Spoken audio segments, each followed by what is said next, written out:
Bonjour à tous et bonjour à toutes. Aujourd'hui, je vais vous parler de la procrastination. C'est vrai que c'est un sujet que je n'aborde pas souvent. D'ailleurs, je pense que j'en ai jamais parlé. Pourtant, c'est un sujet que je retrouve souvent dans mon cabinet parce qu'il est lié à plusieurs schémas assez spécifiques. Alors, quand on parle de procrastination, souvent on pense à des gens qui sont fainéants, qui sont démotivés, qui sont laxistes, ou des gens qui aiment travailler dans l'urgence. Alors c'est vrai qu'il y a plusieurs types de procrastinateurs, dont des personnes qui aiment travailler dans cette forme d'excitation, d'urgence assez spécifique de la procrastination. Mais pas que, on va dire que bien souvent, il y a une autre problématique qui est liée à la procrastination.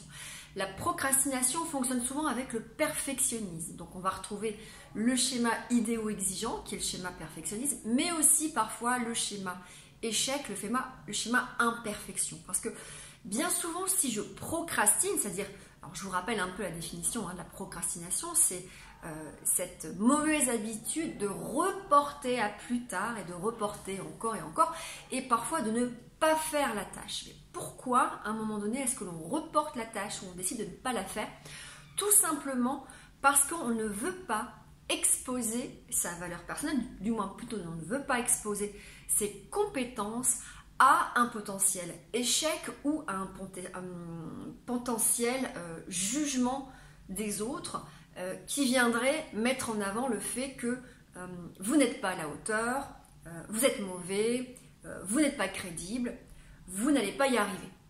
Et forcément, quand j'ai cette peur de l'échec, d'échouer, eh ben, je suis dans un état psychologique de doute, de peur, qui fait qu'au niveau de mon comportement, je vais avoir le comportement qui va aller avec cette émotion. Alors, il y a bien une croyance à la base, de dire, mais si je me lance dans ce projet et que j'échoue, qu'est-ce qui va se passer? On va me juger, on va voir que je suis imparfait, que je suis un imposteur. Ça va être les croyances et les pensées, si on parle du cercle TCC.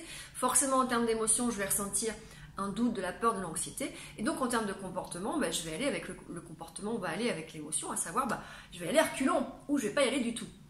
D'ailleurs, si on prend les schémas perfectionnisme et échec, quand on reproduit le schéma perfectionnisme, on est perfectionniste à l'excès. Quand on évite son schéma, on tombe justement dans la fuite et donc dans la procrastination.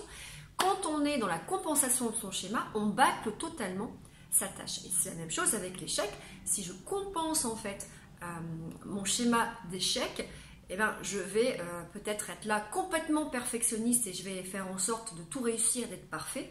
Si j'entretiens mon schéma échec, je vais me mettre dans une situation d'échec. Oui, si je procrastine et que je ne fais pas, je me mets dans une situation d'échec, donc d'auto-sabotage. Si je fuis, je fuis les situations.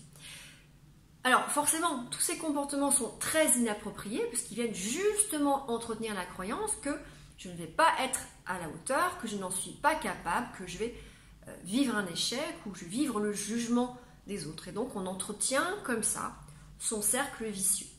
Alors comment on va gérer tout ça? D'abord il faut travailler sur les croyances. Forcément si on a un schéma imperfection, on va travailler sur la revalorisation de ses qualités, de ses ressources, de ses compétences. On va aussi apprendre à connaître ses défauts parce que forcément ça fait partie de l'estime de soi. Donc travailler toutes ces croyances.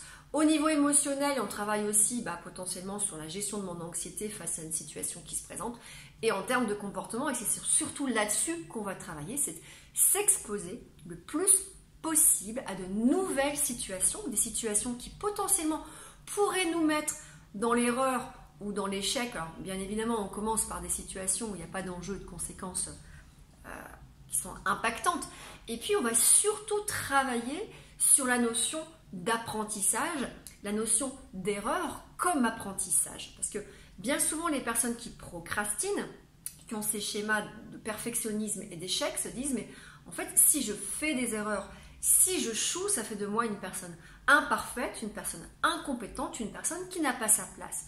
Et ça, c'est une fausse croyance, parce que en me lançant, je vais effectivement potentiellement faire des erreurs qui vont me permettre d'apprendre, qui vont me permettre de mettre à disposition mes ressources ou d'aller les chercher, que ce soit d'ailleurs des ressources au niveau social, des ressources au niveau technique, des ressources au niveau de l'organisation personnelle, pour me prouver à moi-même qu'en fait j'y arrive. Et puis si effectivement à un moment donné, je commets des erreurs ou je suis voilà, bloqué quelque part, ben, je me laisse la possibilité de me prouver à moi-même que j'arrive à m'adapter.